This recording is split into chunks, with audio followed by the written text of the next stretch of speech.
हाँ चलिए, तो कहाँ थे हम लोग? ज्ञाप ग्रहणम किमर्थम, तो ज्ञाबंता तद्धितोत्पत्ति यथा स्यात् ज्ञानता ज्ञाभ्याम प्रांगमाभूत ये इत्येवम अर्थम ज्ञाप ग्रहणम। इसका फल क्या मिलेगा? लोहिनी का, आर्य का, आर्य का, इन सब सिद्ध रूपों की सिद्धि हो जाएगी। तो लोहिनी का की कैसे हो जाएगी और कैसे नहीं हो रही थी? पहले नियम के न मानने पर, ज्ञाप ग्रहण न करने पर पहले कैसे नहीं हो रही थी वो देखे, और नियम मानने पर कैसे लोहिनी का सिद्ध हुआ। आया? अब आर्य का में एक बार देखना है, फटाफट देखिए और बात खत्म करिए, ठीक है ना? क्या होता है, और ध्यान से फिर से एक बार विचार करिए, बहुत कुछ इसमें आप लोगों ने छोड़ा है, ठीक है ना? अभी जैसे आप लोग बोल रहे थे वैसे। तो आर्य शब्द से क्या होता है? यहाँ पर नियम नहीं मानते हैं, तो यहाँ पर स्थित विवक्षा में अजाद्यत स्टाप से और कौन प्राप्त है? गिव प्राप्त है। हाँ, इतना ही बोलो और कुछ नहीं। गिव प्राप्त है, सूत्र और ढूंढना गलत है, वो जाएगा नहीं। तो गिव प्राप्त है, ठीक है ना? वैसी रस्व की विवक्षा यहाँ पर होगी, यहाँ पर भी कर देंगे, लेकिन यहाँ पर आप आर्य का में जो अर्थ कर रहे हैं उस अर्थ में संज्ञायम कन से नहीं होगा।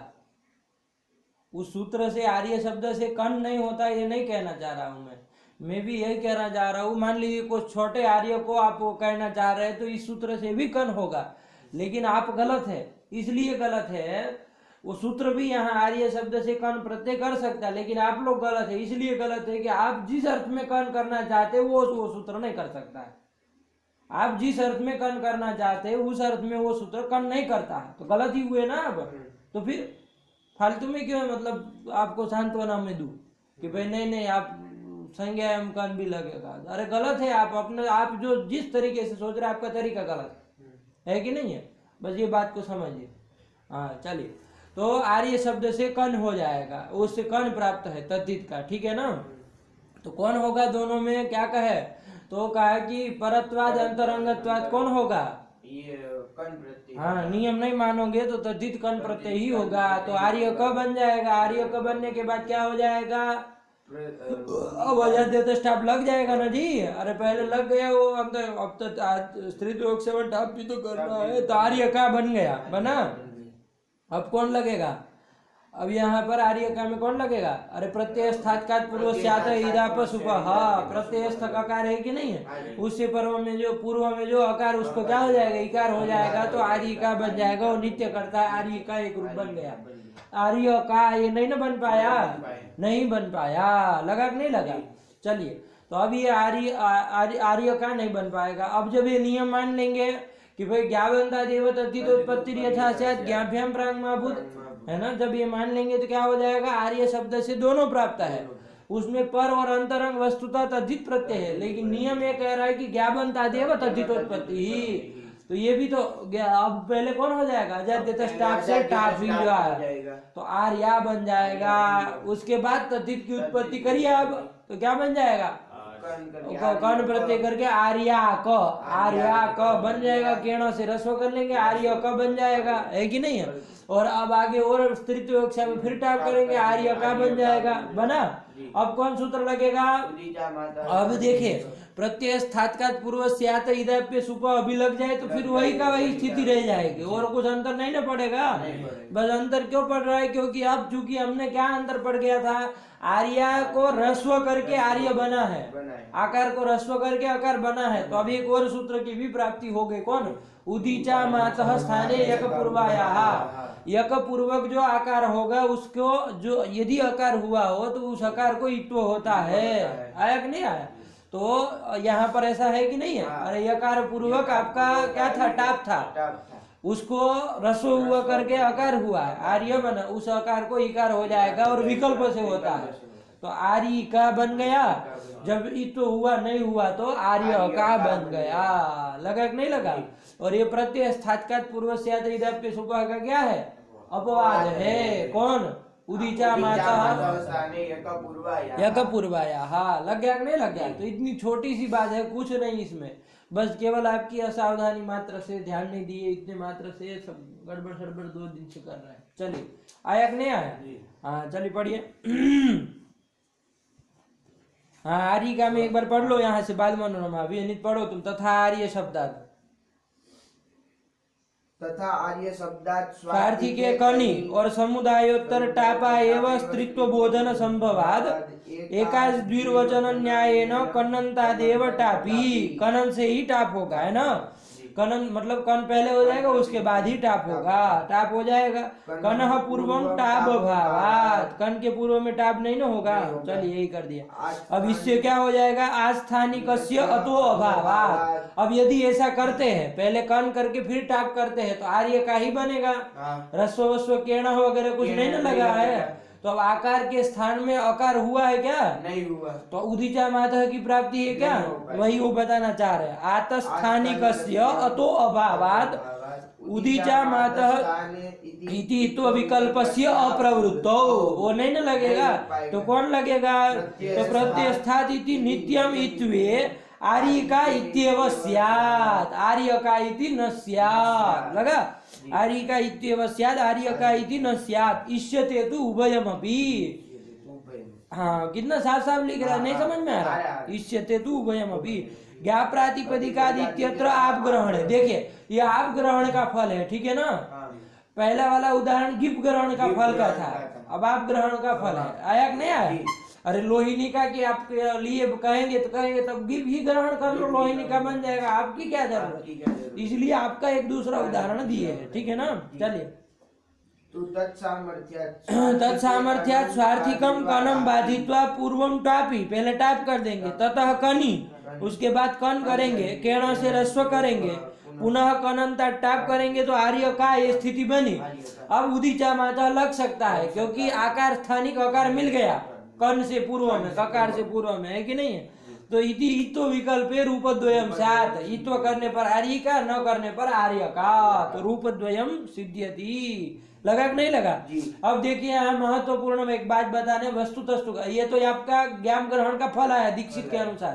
क्या फल आया कि ज्ञापनतादेव तथितोत्पत्ति यथा स्यात् इत्येवम् अर्थम ज्ञाप ग्रहणम। और इससे क्या होगा, तो आर्य का, लोहिनी का, आर्य का, ये सब रूप बन जाएंगे। लगा कि नहीं लगा? ये सब तो इससे हो गया। अब वस्तु तस्तु करके बाल मनोरमाकार कुछ लिखने जा रहा है, महत्वपूर्ण बात है, समझने लायक बात है, ठीक है। चलिए वस्तु तस्तु ज्ञाप और ग्रहणम मास्तु, अरे गी और आपका ग्रहण मास्तु मना कर रहे, हटा दो सब। तो ये सब नियम वियम सब नहीं ना निकलेगा, है ना, कि ज्ञापनतादेव तथितोत्पत्ति, ये सब नहीं ना होगा। तो फिर आया, तो फिर ये लोहिनी का आपके मन में सीधे ही प्रश्न आएगा, फिर ये लोहिनी का और आर्य का कैसे बनेगा, ये प्रश्न होगा कि नहीं होगा। तो चलिए देखेंगे क्या कह रहा है। वस्तु तस्तु ज्ञाप और ग्रहणम मास्तु, क्या कह रहा फिर?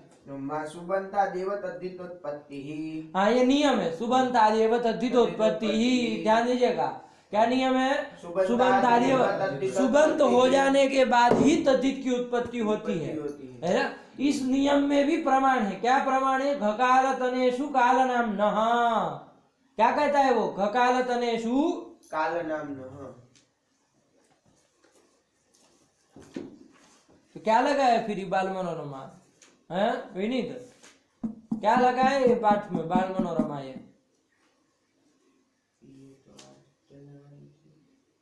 अच्छा लगा है नहीं? मैं तो अभी बाद में मुझे लगा आप लोगों का ये देख के कृत्य, वरना सही से आर्य का बना लिए होते थोड़ी ना चलाने वाला था। आर्य का बना नहीं पाए इसलिए मुझे लेना पड़ा। चलो देखे नहीं है क्या? नहीं देखे हो? नहीं देखे तो साफ साफ बोलना भी सीखो कि नहीं देखे। इसमें ही बुद्धिमत्ता है, इस मूर्ख की तरह झूठ बोलने में बुद्धिमत्ता नहीं है। हाँ बस ये बोल दो सीधे सीधे कि नहीं देखे। घकालतनेषु काल नाम नः। हाँ देखो, सुबन्तादेव तद्धितोत्पत्ति ही ये नियम है ना। इसमें प्रमाण घकालतनेषु काल नाम ना आपके ऊपर छोड़ रहा हूँ, देखिएगा कैसे नियम करते हैं क्या है। वरना ये देखिए दो बात आती है कि प्रातिपदिक से ही सुबंत की उत्पत्ति कर लो, है ना। जैसे आप लोग प्राय कहीं कहीं प्रांतों में और कहीं कहीं जगह में सीधे ही क्या करा दिया जाता है, राष्ट्र शब्द से घ प्रत्यय कर दिया, राष्ट्रीय बना लिए, करते हैं ना। वो प्रक्रिया गलत है, ऐसे होता नहीं है, ठीक है ना। क्यों? राष्ट्र से ही कर दो। सूत्र तो कह रहे राष्ट्र अवार पारक घो, राष्ट्र शब्द और अवार पार शब्द से घ ख क्रम से होते हैं, तो राष्ट्र शब्द से हो रहा है तो प्रातिपदिक से सीधे कर देते हैं, उन लोगों ने तो यही सोचा होगा ना कि राष्ट्र शब्द से घ प्रत्यय होता है कि नहीं। तो आप कह रहे हैं कि सुबंता तद्धित प्रत्यय ये हमारे सिद्धांत है वैयाकरणों का, है कि नहीं। सुबंत से ही तद्धित, केवल राष्ट्र शब्द से नहीं आएगी। राष्ट्रीय भव करेंगे तो राष्ट्र घी पहले बनाएंगे, क्या बनाएंगे, ये सुबंत जब हो जाएगा तब उसके बाद उससे तद्धित की उत्पत्ति होगी, ये हमारी प्रक्रिया है ना। राष्ट्र घी इससे घ प्रत्यय होगा। अब इसके बाद इसकी तद्धितांत प्रातिपदिक संज्ञा करके बीच में शुभ लुक कर देते हैं, अब राष्ट्रीय बना लेते हैं। ये तो हम लोगों की प्रक्रिया है। लेकिन ऐसे भी तो कोई कह सकता है कि राष्ट्र से सीधे ख कर दो, राष्ट्रीय बनाना है, बन जाएगा, है कि नहीं। हम लोगों का सिद्धांत है सुबंतादेव तद्धित उत्पत्ति। मैंने प्रमाण के रूप में आपको सूत्र बताया, देख लेना क्या अर्थ है, कैसे निकलेगा, ठीक है ना। ये बाल मनोरमा अगर लिखते हैं तो देखते हैं, वरना आप लोग देखिए। चलिए क्या कहा इन्होंने, सुबंतादेव तद्धित उत्पत्ति ही, है कि नहीं। तथा ही स्वार्थ, हाँ चलिए हो गया, नहीं सुपह प्रागेव च ज्ञापो प्रवर्तेते। अब देखो सुबंता तद्धित उत्पत्ति ये तो नियम है, और इसके लिए ज्ञाप ग्रहण ये सब जरूरत नहीं है, वो तो ये घकालतनेषु से निकलेगा, है कि नहीं। घकालतनेषु क्या काल नाम नहीं, एक बार पढ़ लो क्या कहता है अर्थ। घकालतनेषु कालनाम्नः सप्तम्या विभाषया लुक् स्यात्। विभाषया अलुक स्यात् होगा पागल तरीका, लुक स्यात् लिखा है, हाँ लुक स्यात्, ठीक। चलो क्या कहा, घकालतनेषु कालनाम्नः, अरे वृत्ति पढ़ो, सप्तम्या विभाषया लुक् स्यात्। हाँ सप्तमी का विभाषया लुक स्यात्, कब, ख काल तनेषु, ख काल और तन इतने के प्रत्यय, ये सब तद्धित प्रत्यय है, इनके परे रहते क्या होता है, सप्तमी का अलुक होता है। उदाहरण दिया उन्होंने कोई, घे पूर्वाहनेतरे पूर्वाहनेतरे। हाँ ख मतलब घ संज्ञा है ना, घ संज्ञा, तरप तमपो कह, तरप और तमप की घ संज्ञा होती है। तो ख परे रहते मतलब तरप अथवा तमप के परे रहते हैं। पूर्व में जो सप्तमी है उसका लुक नहीं होगा। वस्तुतः हम लोग क्या कर देते हैं कि भाई जैसे तद्धित, जैसे लाए पूर्वाहन गी, पूर्वाहन गी, इससे क्या लाते हैं, तरप लाते हैं। तो तरप ये तद्धितांत हो गया, तद्धितांत होने के नाते प्रातिपदिक संज्ञा और शुभ लुक कर देते हैं ना, तो उसका वो निषेध कर रहा है। क्या कर रहा है कि घ के परे रहते सप्तमी का लुक नहीं होगा, तो पूर्वाहन तर रूप नहीं बनेगा, क्या बनेगा, वो घी को रखना है और उसका ई का गुण करके क्या बनेगा, पूर्वाहने तर, ऐसा बनेगा। ऐसा ही रूप लिख रहा है, घे पूर्वाहनेतरे पूर्वाहनतरे, विकल्प से करता है, ठीक है ना, इसलिए पूर्वाहने तरे। लेकिन एक बना नहीं बना, पूर्वाहने तरे, तो ये क्या हुआ, सप्तमी का अलुक किया। तो अब आपका सुपो धातु प्रातिपदिक जो हो लुक नहीं करेगा, यही उसका ही मतलब विकल्प से लुक होगा, कह रहा है ना, विकल्प से लुक होगा। तो मतलब ये कैसी विभाषा है, प्राप्त विभाषा है। अरे सुपो धातु नित्य प्राप्त कर रहा था, इसने आगे कह दिया क्या करना, विकल्प से करना, मतलब एक बार नहीं भी होगा। ये स्थिति आई कि नहीं आई, ये आया।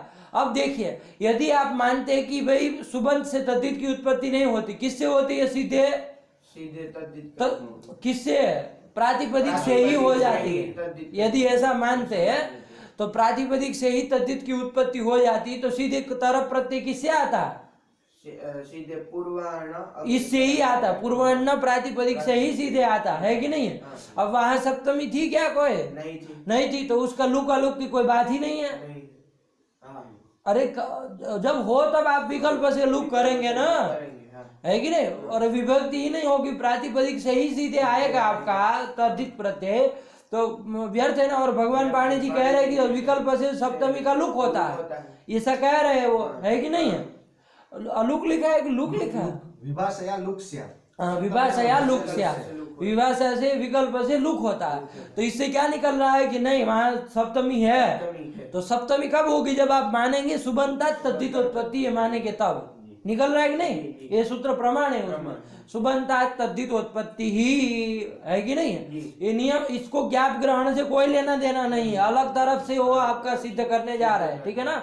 बाल मनोरमाकार कह रहे हैं कि ज्ञाप ग्रहण मत करो, तो सीधे ही आपके मन में प्रश्न आया कि फिर लोहिनी का और आर्य का बनेगा कैसे, है ना। हम लोगों ने चूंकि अभी देखा वो ज्ञाप ग्रहण का नियम मानने पर ही बन रहा था, आप नहीं मानेंगे, ज्ञाप ग्रहण नहीं करेंगे तो ये बनेगा कैसे, प्रश्न है। अब वो सिद्ध कर रहे हैं पूरी की पूरी प्रक्रिया बिना उस ज्ञाप ग्रहण के, कैसे कर रहे हैं, तो बहुत अच्छी है प्रक्रिया, ध्यान से समझना।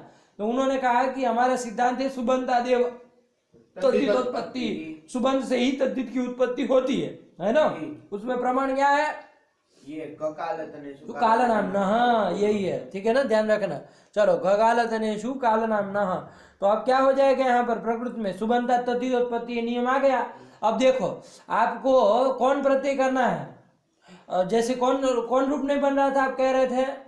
आर्य का। मैं आपको ऊपर से पहले बता देता हूँ, फिर बाल मनोरमा देखिए। आर्य का नहीं बन रहा था और आर्य का नहीं बन रहा था, चलो उसी को लो। आर्य शब्द है, इससे आपने क्या कहा था, कौन होने लगेगा पहले? यदि ज्ञाप ग्रहण नहीं करेंगे तो पहले कौन होने लगेगा? तद्धित प्रत्यय होने लगेगा। अब नियम क्या है? तद्धित प्रत्यय किससे आता है? क्या नियम कहे? खकालतनेषु से तद्धितोत्पत्ति ही ये नियम है। अरे यथा स्यात् तथा स्यात् नहीं, केवल इतना ही। सुबंता तद्धितोत्पत्ति किससे निकला है? खकालतनेषु से। ज्ञाप ग्रहण से उसे कोई लेना देना नहीं है, ध्यान देना है ना। अभी तुमको यथा स्यात् दिमाग में घुसा हुआ है। तो तुबंता तद्धितोत्पत्ति, तो ये कंस की उत्पत्ति आर्य, केवल आर्य से नहीं ना होगी, किससे होगी? पहले सूप करना पड़ेगा, फिर बाद में उससे होगी ना। सूप पहले होगा, तो सूप जो करोगे तो किसी सूत्र से करोगे, क्या करोगे? सौजस मोड से करोगे, है कि नहीं है? तो वो जो सूप होता है वो किस अर्थ में होता है? ये सूप प्रत्यय सुओजस आते हैं, वो किस अर्थ में आते हैं?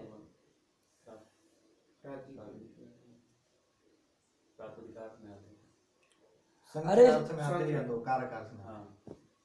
संख्या या कारक या संख्या में आते हैं ना। अरे एकत्व द्वित्व इत्यादि संख्या बताने के लिए आते हैं ना।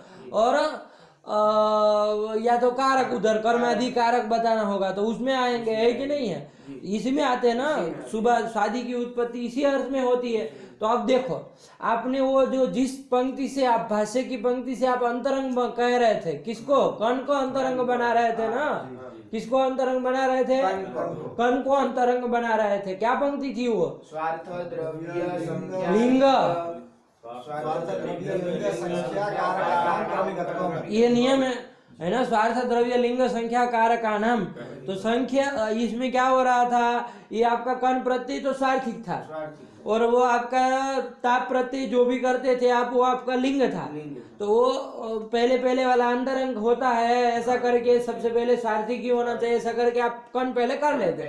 लेकिन अब हमारी बाल मनोरमाकार की युक्ति समझिए, क्या वो कहना चाह रहे? उन्होंने कहा कि आर्य शब्द से आप कण करने चलेंगे, ठीक है ना। आप कहते हैं कि उसकी अपेक्षा या अंतरंग है, कौन? कण, है कि नहीं? इसलिए कण करने चलेंगे। लेकिन अभी नियम क्या निकला है खगालतनेषु से कि सुबंता तद्धितोत्पत्ति। तो आपको कण करने से पहले सुबंत इसको पहले बनाना पड़ेगा, आर्य को, है कि नहीं है? उससे सु ले आओ, अरे चाहे कोई भी वक्त ले आओ। यहाँ आर्य एवं आर्य का हो तो पहले सु ही लाएंगे, ठीक है ना। तो पहले सुबह सुप की उत्पत्ति करानी पड़ेगी। अब सुप जो है वो किस अर्थ में होता है? संख्या अथवा कारक, है कि नहीं है? अब देखो, यह इसके साथ मिलाओ, आपका स्त्रीत्व प्रत्यय, स्त्री प्रत्यय करने वाला टाप था ना, अजाद्य टाप, वो टाप किस अर्थ में होता है? वो लिंग में होता है। तो अब देखो, सुप की अपेक्षा या अंतरंग ये लिंग वाला प्रत्यय है कि नहीं है? क्योंकि बाद में आ रहा है वो आपका स्वार्थ द्रव्य लिंग संख्या कारक। तो स्वार्थ द्रव्य लिंग आ गया ना, संख्या कारक तो उसके बाद है। तो वो सुप की अपेक्षा अंतरंग कौन होगा? लिंग होगा, टाप प्रत्यय होगा, लिंग नहीं, टाप प्रत्यय होगा। मतलब लिंग निमित्तक जो भी कार्य होगा टाप आदि, वो अंतरंग होता है। तो सुप देखिए, कण के लिए सुप चाहिए क्योंकि सुबंता तद्धितोत्पत्ति निकला। अब सुप की अपेक्षा अंतरंग चूंकि टाप है तो पहले टाप किया जाएगा, तो आर्या बन जाएगा। अब उससे सु ला के आप जो भी प्रक्रिया चलाते करिए। हमारा तो बस इतना ही था, आर्या बन जाए, उसके बाद हम किरणों से रस्व करें और उसको विकल्प से ही तो कर दे। आर्य का दोनों लेके आनंद से जिए जिंदगी, है कि नहीं है? हम लोगों को कौन सा उसमें माल खड़ा करना, है कि नहीं? आया कि नहीं आया? नहीं बना। तो ये उस युक्ति की से अब कोई जरूरत पड़ी ज्ञाप ग्रहण के नियम की? कोई जरूरत नहीं है कि ज्ञाप बनता तद्धितोत्पत्ति, कुछ नहीं चाहिए। इसी से व्यवस्था बना ली। वही वो वस्तु तस्तु करके बाल मनोरमाकार मत रख रहे हैं। बहुत अच्छा मत है। चलो वस्तु तस्तु तस्तु ज्ञापोर्ग्रहणं मास्तु सुबन्तादेव तद्धितोत्पत्ति ही सुपः प्रागेव च ज्ञापो प्रवर्तेते। लगा, सुप के पहले ही ज्ञाप की प्रवृत्ति होगी, है ना? क्यों? तो उसके लिए आपको समझा रहा है स्वार्थ द्रव्य लिंग संख्या कारक कुत्सादि प्रयुक्त कार्याणाम क्रमिकत्व। ये पंक्ति थी, मैं कह रहा था भाष्य की। देखे कहाँ के भाष्य में है? बताओ कौन भाष्य का है? नहीं देख। जैसे बड़ा काम करके आए हो मूर्ख तरीका, नहीं देखे हैं, शर्म भी नहीं है।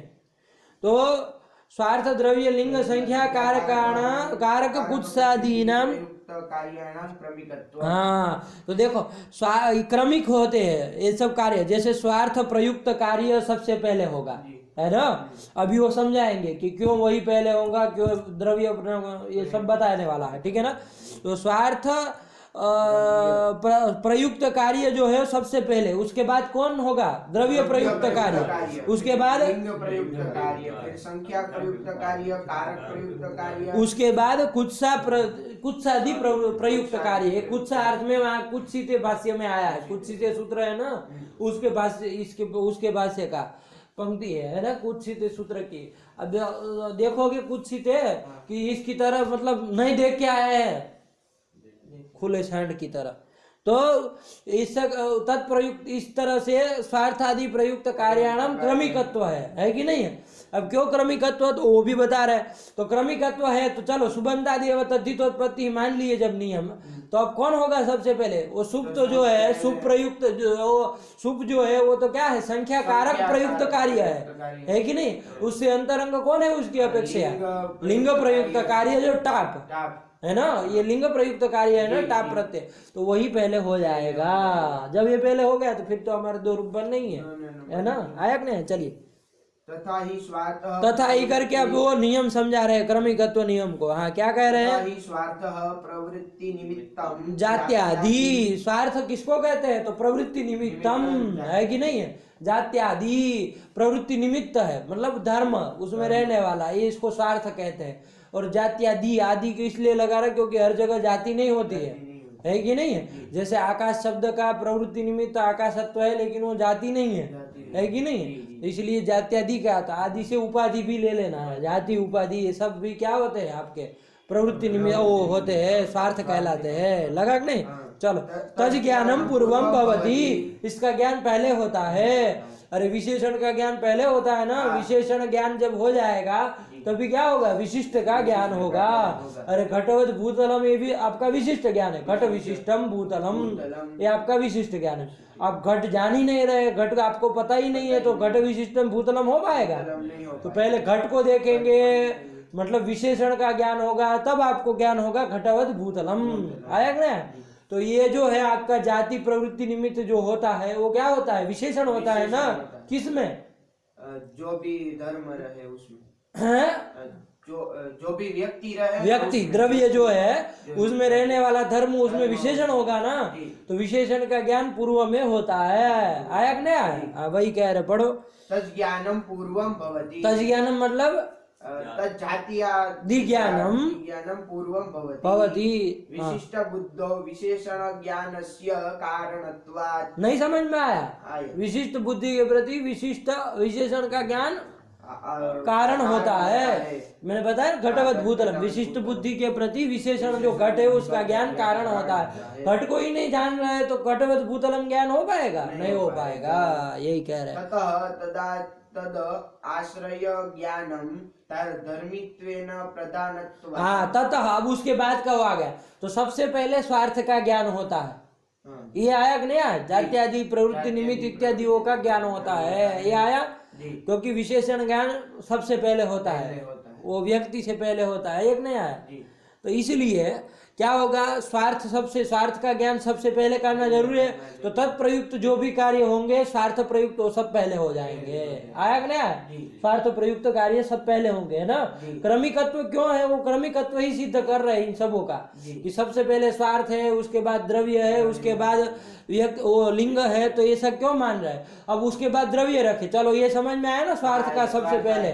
उसके बाद कौन रखा? दूसरे नंबर में द्रव्य को रखा। कैसे को कहा कि ये जो आपका विशेषण का ज्ञान हो जाए, है ना, जैसे घटत्व इत्यादि जो भी होंगे, चाहे वो जाति हो चाहे आकाशत्व रूप उपाधि हो, तो उसके बाद उसको अपने धर्मी की आकांक्षा होगी कि नहीं होगी, अपने आश्रय की आकांक्षा होगी कि नहीं होगी। अरे वो कौन विशेष्य कौन है, व्यक्ति की आकांक्षा होगी कि नहीं होगी। तो वही द्रव्य, उसके बाद दूसरे नंबर में द्रव्य इसलिए रखा क्योंकि वो जो आपका प्रवृत्ति निमित्त है वो इसकी आकांक्षा करता है। स्वार्थ जो है वो, स्वार्थ जो है वो अपने आश्रय की आकांक्षा करता है। वही कह रहा है, देखो ततः तदाश्रय ज्ञानम, ज्ञान में ही ये देखना है, सबसे पहले विशेषण का ज्ञान होना चाहिए, उसके बाद उसके आश्रय का ज्ञान होना चाहिए, है कि नहीं है। चलो वही कह रहे हैं, धर्मित्वेन प्रधानत्वाद लिंगादिभिराकांक्षितत्वाच्च। हाँ, अब तदाश्रय का ज्ञान क्यों, तो उसमें हेतु दे रहा है, हेतु दे रहा है। क्या हेतु दे रहा है उसके बाद, क्योंकि धर्मित्व है ना वो प्रधान है, धर्मी सबसे प्रधान है। 5 अर्थ है ना, सबसे प्रधान धर्मी होता है, उससे प्रधान कौन होता है, धर्मी होता है, इसलिए उसके बाद उसी को रखा जाए। तो आप कहेंगे कि भाई इतना प्रधान है तो पहले नंबर पे रख दो ना, तो लेकिन वो नहीं रख सकते, क्योंकि उसमें जो विशेषण विधि है स्वार्थ, उसका ज्ञान पहले होना चाहिए, तभी विशिष्ट ज्ञान हो पाएगा, इसलिए उसको पहले रखना जरूरी था। अब लिंगादि को क्यों नहीं रख रहे, क्योंकि प्रधान जो है उसी को रखा जाएगा, तो वही द्रव्य को ही रखा जाएगा। लग रहा है कि नहीं लग रहा है। चलो धर्मित्वेन प्रधानत्वाद और लिंगादि भी आकांक्षितत्वाद, ये दूसरा है तो कि लिंगादि भी इसकी आकांक्षा करते हैं। तो लिंगादि आएंगे तो वो भी साकांक्ष रहेंगे ना, उसके पहले जो जिसकी आकांक्षा करते हैं उसी को ले आता है, उसके बाद वो सब लिंगादि को लाएंगे। 2 हेतु से नंबर 2 में द्रव्यों का रखा है ना, मतलब उसका ज्ञान होता है, कहा आया क्या। चलो फिर स्वमात्रापेक्षत्वाद लिंगस्य ज्ञानम। हाँ, अब इसके बाद कौन रखा, नंबर 3 में लिंग को रखा। तो ये लिंग जो है ना वो केवल और केवल किसकी अपेक्षा करता है, वो द्रव्य व्यक्ति की ही अपेक्षा करता है, और किसी को नहीं अपेक्षा करता। आपके कारक ये जो है ना वो क्रिया की भी अपेक्षा करते हैं, उसको क्रिया भी देखनी पड़ती है। उसके बाद का यहाँ का कौन कारण वो है, कारक है, करता है कि कर्म है कि कारण है, सब बाद में निर्धारण होता है। वो ये द्रव्य की अपेक्षा तो करेगा ही, है ना, द्रव्य जो व्यक्ति है उसकी तो अपेक्षा वो कारक करेंगे। अरे उसके बिना कौन कारण है कौन करता कैसे पता चलेगा। वो भी आकांक्षा करते हैं धर्मी की, द्रव्य की, लेकिन ये जो लिंग है वो केवल और केवल इसकी आकांक्षा करते हैं व्यक्ति की, उसको और क्रिया को कोई लेना देना नहीं। ये पूछ तो है कि ये क्या है, कि उसका बस ज्ञान करना हो, केवल धर्मी ही चाहिए। कारक का ऐसा नहीं है, कारक तो क्रिया इत्यादि की भी अपेक्षा करेगा, है क्या नहीं है। तो इसलिए स्वमात्रापेक्षत्वात्, मतलब द्रव्य मात्रापेक्षकात्, व्यक्ति मात्र की अपेक्षा होने के कारण उसके बाद लिंग का ज्ञान रखा है, नंबर 3 पे लिंग रखा है, आया नहीं है। ततः स्वमात्रापेक्षत्वात् लिंगस्य ज्ञानम। हाँ, ततो विजातीय क्रियापेक्ष कारकापेक्षया सजातीय पदार्थापेक्ष संख्या ज्ञानम। उसके बाद संख्या को रखा है ना, उसके बाद किसको रखा, संख्या को रखा। तो संख्या कारक क्यों नहीं रखा, हर बार ये प्रश्न बनता रहेगा कि भाई उसको क्यों, कारक को क्यों नहीं रखा, 5वीं वाले को चौथे में कर देते। तो संख्या को इसलिए रखा कि वो जो कारक है ना वो विजातीय किसी की अपेक्षा कर रही है, किसकी, विजातीय की अपेक्षा कर रही है। विजातीय मतलब जो जाति में अपनी जाति बाहर है, बाहर है उसका। जैसे वो कारक जो है इसकी तो अपेक्षा व्यक्ति की अपेक्षा तो करता ही है, द्रव्य की अपेक्षा तो करता है, साथ ही साथ में जो विजातीय क्रिया है, अरे क्रिया और वो व्यक्ति तो विजाती एक जातीय नहीं ना है, तो उसकी अपेक्षा नहीं ना करता है। कारक जो है वो केवल सजाति की अपेक्षा, विजाति की भी अपेक्षा करता है। संख्या जो है ना उसको देखिए, वो केवल और केवल यहाँ व्यक्ति की ही अपेक्षा करेगा और सजातीय व्यक्ति की ही अपेक्षा करेगा। जैसे यहाँ द्वित्व संख्या है कि क्या है, तो एक घट पड़ा होगा तो उसको एकत्व संख्या वहां पर आएगी, सु आएगा, है कि नहीं। 2 घट होंगे तो क्या होगा, द्वित्व संख्या आएगी। तो संख्या ने अपेक्षा की, इस घट से अतिरिक्त किसी की अपेक्षा की, लेकिन किसकी की, सजातीय किसी दूसरे घट की ही की ना, कोई विजातीय पदार्थ की अपेक्षा नहीं ना करने गया। तो इसलिए दूसरे की अपेक्षा तो संख्या करती है, लेकिन सजातीय दूसरे की ही अपेक्षा करता है, इसलिए संख्या को रख दिया। और कारक जो है उसको अंतिम में रखा इसीलिए क्योंकि वो विजातीय की अपेक्षा कर रहा है। ये घट की अपेक्षा करने के साथ साथ वो आनयन आदि क्रिया की भी अपेक्षा, क्योंकि आनयन क्रिया देखेंगे तब हम देखेंगे कि भाई कौन क्रिया है, तो उसके बाद यहाँ निर्धारण होगा। घटम आना यह कर्म है कि घटे न आना यह जलम आना है, तो वहां क्रिया को देख करके क्या होगा, निर्धारण होगा कि भाई कौन सा यहाँ कारक लिया जाएगा। तो वो विजातीय क्रिया की अपेक्षा कर रही है और संख्या जो है वो सजातीय की ही अपेक्षा करती है। तो सजातीय की अपेक्षा करने वाली जो संख्या है उसको पहले रखे, क्या कहे, तत्व विजातीय क्रियापेक्षा कारकापेक्षा। विजातीय क्रिया की अपेक्षा करने वाला कौन है, कारक। उसकी अपेक्षा सजातीय पदार्थापेक्ष जो संख्या है उसको रखे। संख्या ज्ञानम आया कि नहीं आया, हाँ। और तथा कारक रूप विभक्त्यर्थापेक्षा भवती, तब उसके बाद विभक्त्यर्थ कारक की आएगा तो वो हो जाएगा। अब इसके बाद वो कुछ शादी, वो जो कि कुछ सीधे भाष्य में आया ना, उसी प्रसंग में भाष्यकार ने रखा। तो भाष्यकार कहना चाहते थे सबसे पहले इन सबों का ज्ञान हो जाए, तब जाके क्या होता है, कुछ आदि अर्थ हो, कुछ मतलब निंदा, निंदा आदि अर्थ तो बाद में आते हैं, सबसे पहले इन सबों का ज्ञान हो जाता है। उसके बाद तब कुछ सीध अर्थ में कोई आएगा, ये सब बातें वहां भाष्यकार ने कही है ना। तो इसी प्रसंग में ये आया, तो आप लोगों को समझना ठीक है, आया कि नहीं आया।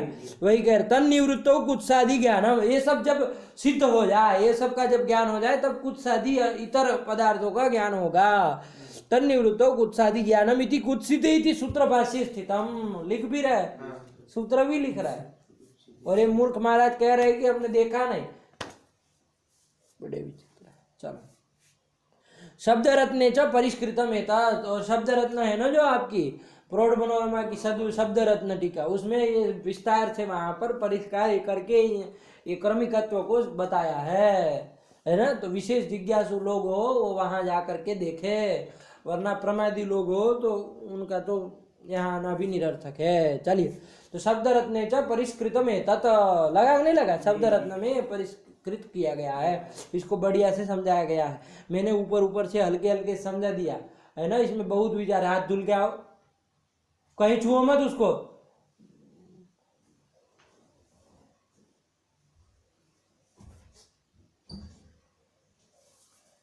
वहां बाल्टी में धोएगा, पूरी बाल्टी खराब करेगा।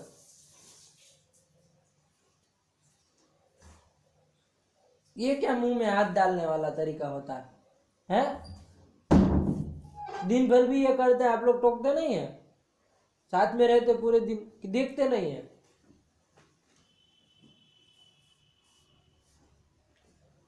होती है कोई लोग होते हैं कपड़े में, वो कपड़ा है मुंह में डालने की, ऐसे ही बैठे हैं तो अपना ये लेंगे और डाल के चबाएंगे, ऐसे किसी को नख चबाने की, ये सब गर्ह्य आदतें होती है। गर्ह्य मतलब समझते हैं ना, निंदी आदतें होती, निंदित। चलिए, तो शब्द रत्ने जो परिष्कृतम एता, तो लगा कि नहीं लगा, यहाँ समझ में आया। और ध्यान दीजिए, ये सब ज्ञान के विषय की चर्चा है, तो ध्यान से विचार करेंगे तब होगा, है ना। ध्यान से देखिए कि हाँ, वस्तुतः पहले इसका ही ज्ञान हो जाता है, उसके बाद इसका होता है। तो ज्ञान को लेकर के एक क्रमिकत्व है, कोई भी वो हो शब्द, तो उससे पहले किसका स्वार्थ का ज्ञान होगा, उसके इसका इस क्रम से ज्ञान होगा, क्योंकि तो ज्ञान में क्रमिकत्व है। तो जब ज्ञान क्रमिकत्व आ गया ना ज्ञान में, तो तत्प्रयुक्त कार्य पहले होते जाएंगे। सबसे पहले स्वार्थ का वो होगा तो तत्प्रयुक्त कार्य पहले होंगे, उसके बाद द्रव्य का होगा, तत्प्रयुक्त कोई कार्य होगा तो वो होगा, उसके बाद लिंग आएगा तो तत्प्रयुक्त कार्य होगा, वो तब हो जाएगा। क्योंकि लिंग ज्ञान का जब काल है उस समय तत्प्रयुक्त कार्य हो जाएंगे, तब आपको पता चलेगा ना कि कौन लिंग है, क्या है कि नहीं है। तो ये बात है, आया ना। चलिए, तो तत्प्रयुक्त कारकाणाम तत्प्रयुक्त कार्याणाम क्रमिकत्वम, लगा ना। चलिए, ये कर दिया, बस खत्म हो गया, इतनी है बाल मनोरमा। चलिए, तो चला जाए आगे। कितना लगा क्या ये है, लगा क्या ये, इतना समझ करके आइए, ठीक है ना। कम चला रहा है, वरना आज तो मैं सोचा था आज हम लोग पहुंचना है द्विवचन तक चले जाते हैं। आज 3-4 सूत्र करने थे, लेकिन आप लोग सही से मेहनत नहीं कर रहे, तो कहाँ से चलेंगे। रखा जाए। यस्य श्री गिरिजा पदम मुझे युगम तत्स्यादभिष्टप्रदम भगवत्यै नमः पराम्बिकायै नमः।